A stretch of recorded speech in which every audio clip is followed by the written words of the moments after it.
This is your news source evening bulletin for today, Wednesday, the 13th day of March in the year 2024. I'm Gordon Mosley reporting, and here's what we're tracking tonight. Breaking her silence today on the ongoing dispute between the Education Ministry and the Guyana Teachers Union over that pay package period for teachers, Minister of Education Priya Manik-Chan questioned whether it would be reasonable to offer salary increases to teachers for the time spent at home during the COVID-19 pandemic. Before talks between the union and the Education Ministry collapsed yesterday, the teachers' union, led by its president Mark Light, was hoping to make headway on a proposed multi-year agreement spanning the period 2019 to 2023. But Minister Manik-Chan, while speaking to reporters this morning, pointed out that the proposed agreement included the period when schools were forced to close their doors globally because of the COVID-19 pandemic. The union is asking for significant percentage increases for year 2020, for year 2021, for year 2022. So let's forget the negotiations so far. Schools were closed in March of 2020 and opened in April of 2022 because of COVID. Different countries in this world reduced the pay of teachers in their country or stopped it completely because teachers were home. I know my teachers in this country were home and either one, concerned, or two, still trying to deliver education. But this government, the PPPC government, refused to even entertain docking teachers' pay. Refused to cut it, stop it, reduce it. And it continued, we continued to pay teachers during that period. I am posing a question to you. Do you think it is reasonable? Not you, to your viewership, to get a 20% increase for year 2020, year 2021, year 2022, or any increase at all, right? So we have those as issues. The Education Minister has been relatively silent on the dispute, which triggered the nationwide strike by teachers, which went on for 4 weeks and only ended when an agreement was hammered out during a court-ordered mediation process. Today, she said it was important not to get into a dogfight or to be baited into making irresponsible remarks and to act in the best interest of the nation's children. While the union has said that the talks have collapsed, the Education Minister questioned whether there was really a breakdown in talks. According to her, the union put forward its proposal and the Education Ministry responded by making its position known. In a statement yesterday, the Ministry of Education said the 2024 national budget does not have the fiscal space to accommodate retroactive payment of salary increases for the teachers during the period 2019-2023, and as such, the union was advised to resubmit a proposal that starts from this year. Well, I don't know the talks broke down. What I know is that the union had put forward their proposal for discussion. The ministry put forward theirs. The parties went off and came back, and one of the proposals was answered, and the union left, and no date was set so far for another meeting. Maintaining a position long held by the government, Minister Manik-Chan said since taking office in 2020, her ministry has been engaged with the union, meeting on average once monthly. The union has said those meetings were about standard policy issues and were not part of any collective bargaining process to examine the salaries of teachers. The Education Minister said it was unfortunate that after having a good and healthy relationship with the Education Ministry, the union resorted to strike action when the two sides were still engaged, according to her. She said the government, through the Education Ministry, has been working to improve the lives of teachers. Teachers told us that they had to expend money from their pockets to buy materials for the classroom and supplies, chalk, cardboard, geometry sets. So they would spend their salary on those items. We introduced a school grant last year, which allows the purchase of those items. So now teachers don't have to use their salary to spend on those items, which means their salary gets to stay in their pockets, in their wallets. Isn't that something done for teachers?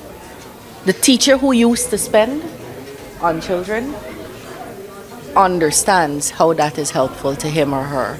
If a teacher never used to spend, then they wouldn't understand why that is helpful. Where we purchase textbooks and give to each child in the classroom, so that teacher no longer has to write boards and boards of notes. The teacher could feel far more accomplished by doing less. Everybody in the class, turn to page 33, let's discuss this. You don't have to write out those notes on the blackboard anymore. Plus, the teacher gets to feel gratified. I am doing what I love, and I'm doing it effectively. Isn't that something for teachers? Minister Manik Chan said teachers are benefiting from promotions which attract higher salaries and benefits and are being recognized for their academic achievements. She also said others have been provided with the opportunity to advance their education at the University of Guyana without hindrance. However, dissatisfied with the outcome of Tuesday's meeting, the Guyana Teachers Union said it will head back to the court while not ruling out a resumption of strike action.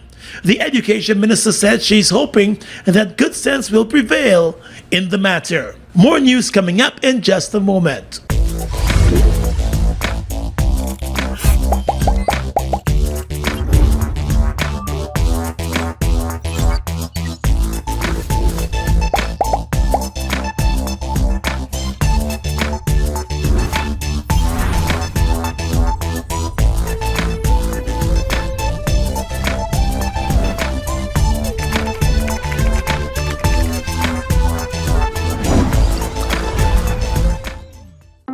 It's one of your biggest goals, getting your own home, where memories are made, where happiness lives. You may feel that home ownership or renovation is beyond your reach, but we at Republic want you to know that there's always a way. Ask us about our suite of mortgages. Let's help make your housing wishes come true. Or advise on how the equity in your existing home can finance other dreams and goals. Call or go online to learn more. Holiday spending put a dent in your cash. Top up your pockets in the Cash Splash promotion. Win over $5 million, including over $1 million in our weekly draws. Just purchase any Buster, Turbo, Fruita, Cool Kids or Viva. Look for the 8-digit code starting with 786. Then visit Facebook or IG at Buster Guyana or Turbo_Caribbean for more details. In our search for sophistication and grace, the Super Stylistics team invites you to be part of something extraordinary. Mothers and daughters who possess aura and presence that transcend through time. Step forward and become part of the Mother and Daughter Pageant 2024. Join our legacy as we redefine elegance for generations to come. The search for the epitome of timeless love begins now. Call 226-2825 or 626-0460 to secure your spot in the Mother and Daughter Pageant 2024. Well, the umbrella trade union body, the Guyana Trades Union Congress, today accused the Ministry of Education and the government of entering the recent talks with the Guyana Teachers Union in a high-handed and disrespectful way.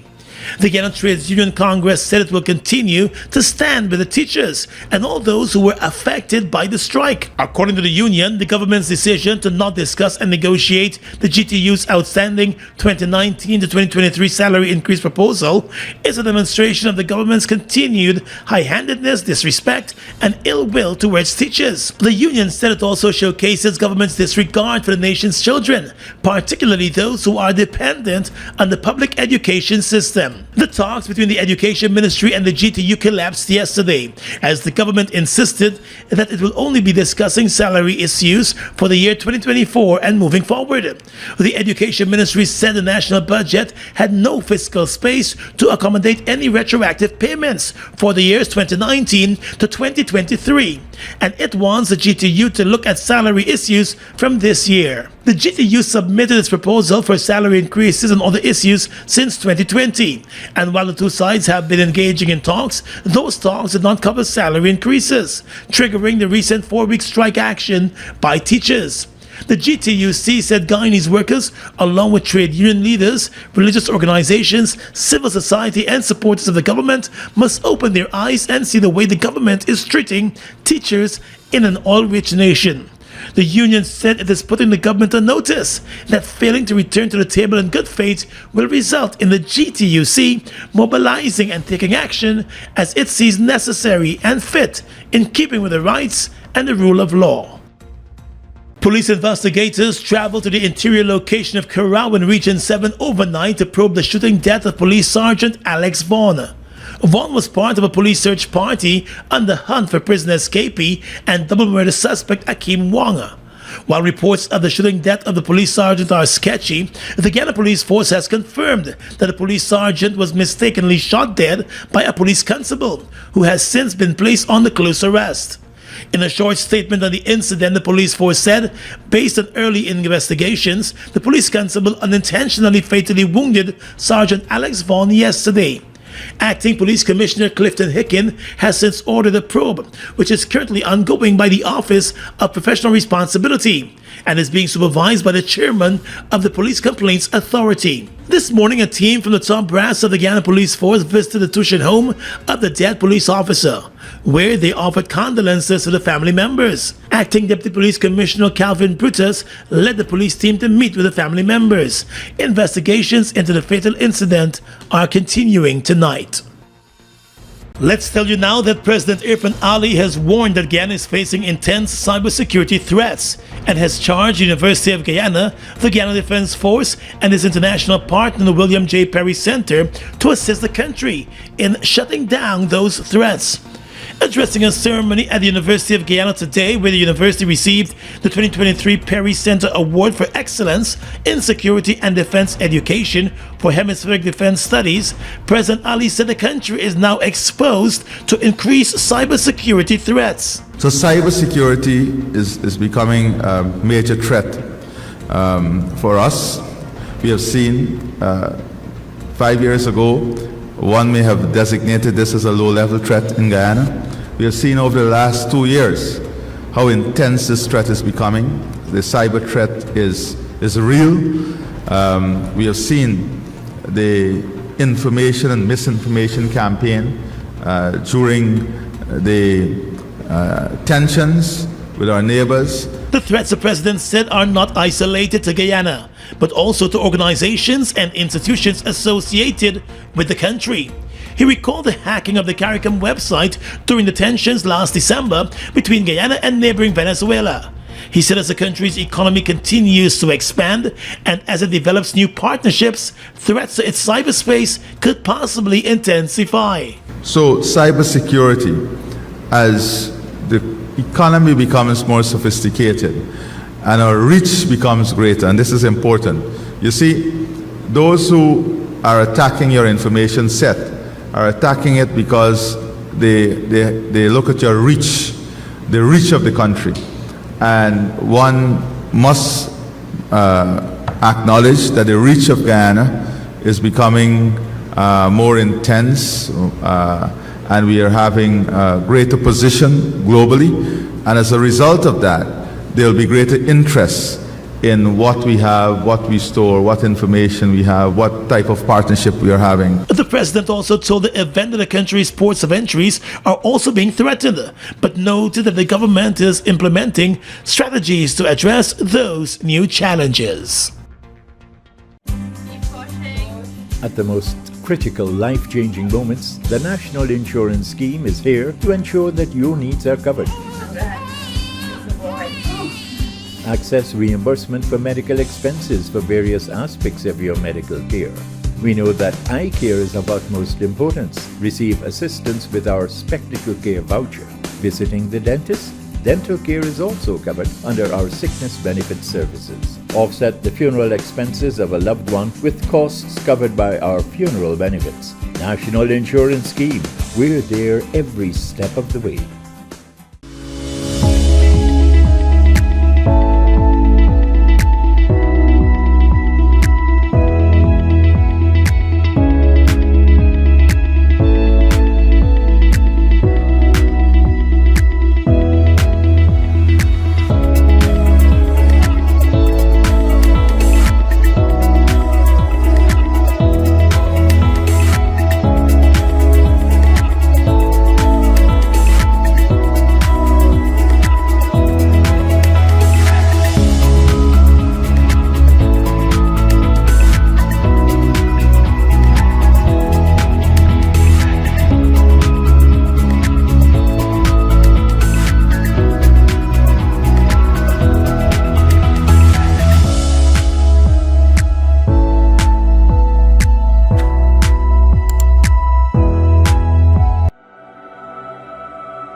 Look at the breathtaking beauty of the Essequibo, from its pristine rivers to its abundant resources. It's a treasure that belongs to Guyana, and we ask Venezuela to respect the rule of international law.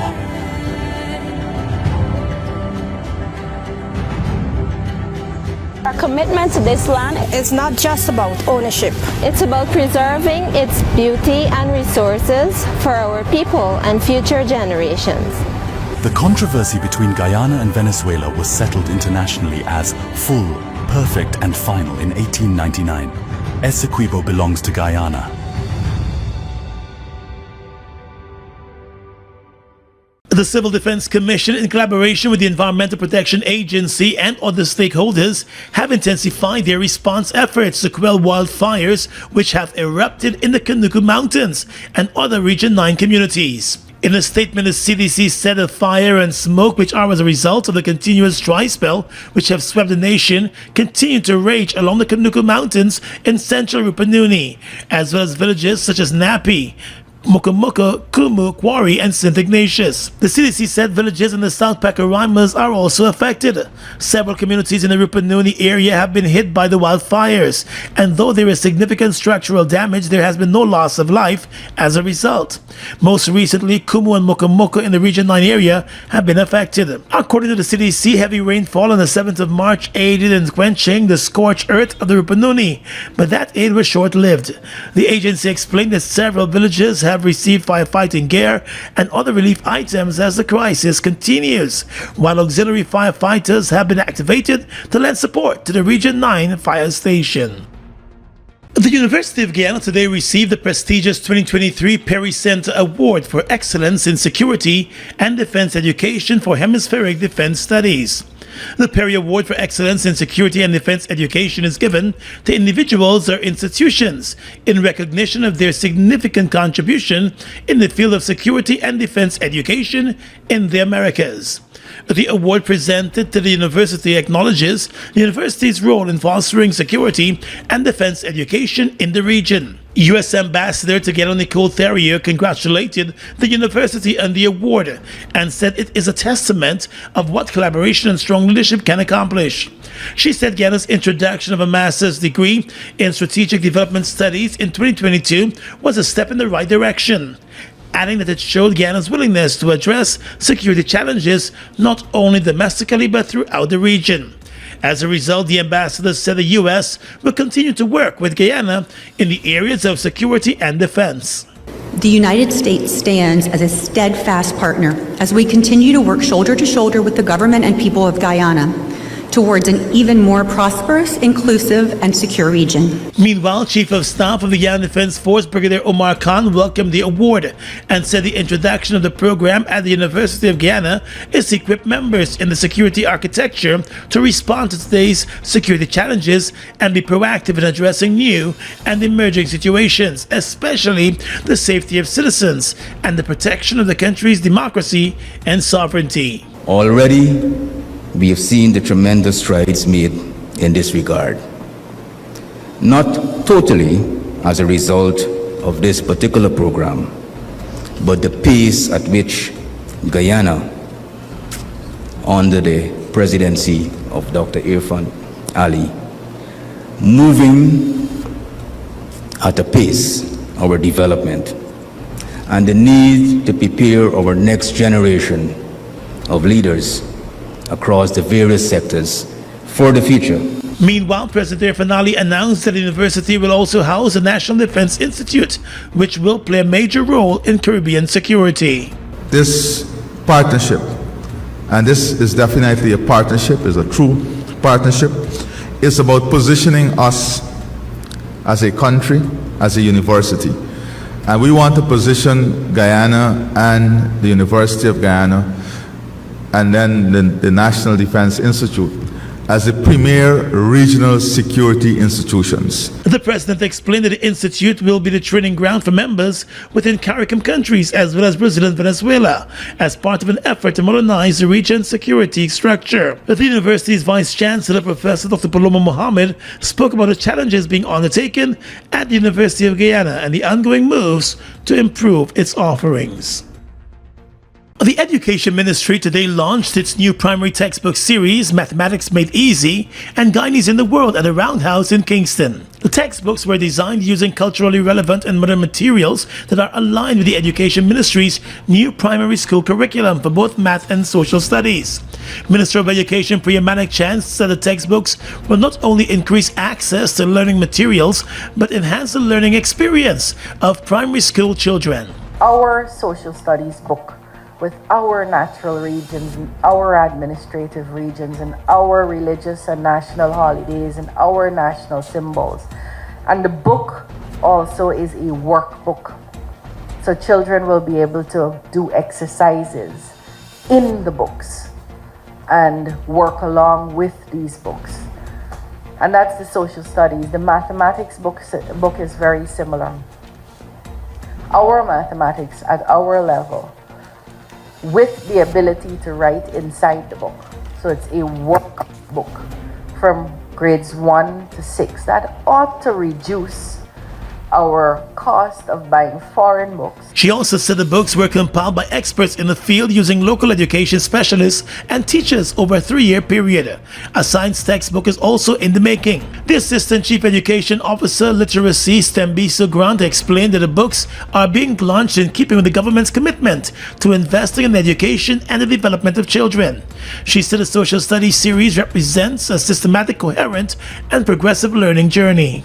From exploring the dynamics of the family and school life to understanding the interconnectedness of communities and nations, students are guided through this journey. A journey that emphasizes the critical strands in the renewed curriculum, such as interactions and independence, dynamic relationships, power and authority, and resources and wealth. While this series serves as an informational text, each text emphasizes and harmonizes the individual, the community, and society.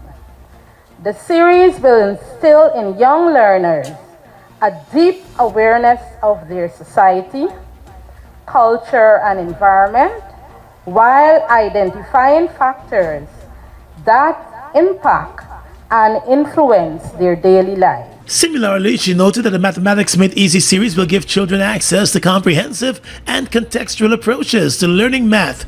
It focuses on 5 strands of the new curriculum: number and operations, patterns and relations, geometry measurement and data analysis, and probability. Both series, Grant said, will provide a comprehensive and engaging resource for teachers and students, fostering confidence, creativity, and critical thinking in education. In our search for sophistication and grace, the Super Stylistics team invites you to be part of something extraordinary. Mothers and daughters who possess aura and presence that transcend through time. Step forward and become part of the Mother and Daughter Pageant 2024. Join our legacy as we redefine elegance for generations to come. The search for the epitome of timeless love begins now. Call 226-2825 or 626-0460 to secure your spot in the Mother and Daughter Pageant 2024. Guyana's economy is rapidly transforming, and we're all part of it. Guyoil is at the forefront of this development by providing reliable and efficient energy and supporting community development from the very core. 100% of Guyoil's profit goes back to building schools, roads, and other important infrastructure that connects our cities and towns, providing fuel to domestic, marine, industrial, and aerial transportation. Guyoil has now repositioned itself as a market leader in the petroleum industry, building a better future for all of us. It's one of your biggest goals, getting your own home, where memories are made, where happiness lives. You may feel that home ownership or renovation is beyond your reach, but we at Republic want you to know that there's always a way. Ask us about our suite of mortgages. Let's help make your housing wishes come true. Or advise on how the equity in your existing home can finance other dreams and goals. Call or go online to learn more. Holiday spending put a dent in your cash. Top up your pockets in the Cash Splash promotion. Win over $5 million, including over $1 million in our weekly draws. Just purchase any Buster, Turbo, Fruita, Cool Kids or Viva. Look for the 8-digit code starting with 786. Then visit Facebook or IG at Buster Guyana or Turbo_Caribbean for more details. With your regional and international news tonight, I'm Svetlana Marshall in the region.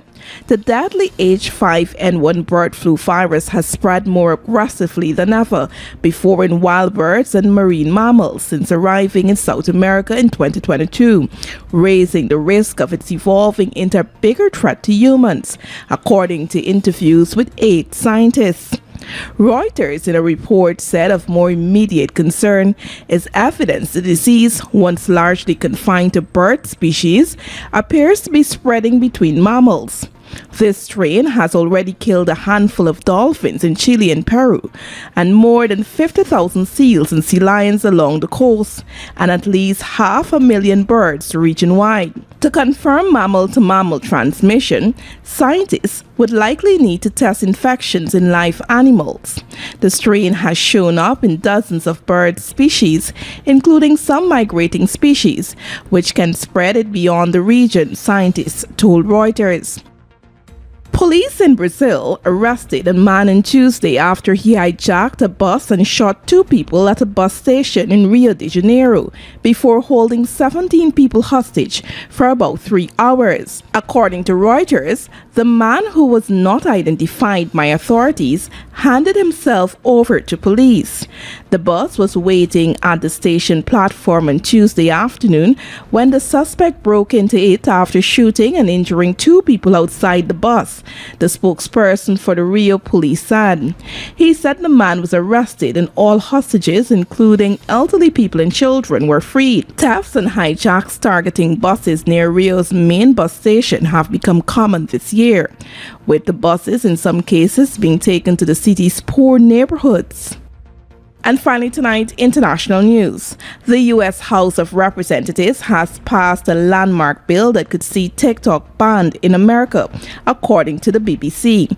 It would give the social media giant's Chinese parent company ByteDance 6 months to sell its controlling stake, or the app will be blocked in the U.S. While the bill was passed in a bipartisan vote, it still needs to clear the Senate and be signed by the president to become law.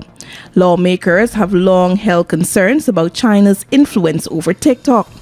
ByteDance is based in Beijing and is subject to a national security law requiring it to share data with Chinese officials. TikTok has tried to reassure regulators that it has taken steps to ensure the data of its 150 million users in the US has been walled off from ByteDance employees in China. However, an investigation by the Wall Street Journal in January found the system was still porous, with data being unofficially shared between TikTok in the US and ByteDance in China. And that's your News Source Evening Bulletin for tonight. I'm Svetlana Marshall reporting and encouraging you to stay safe.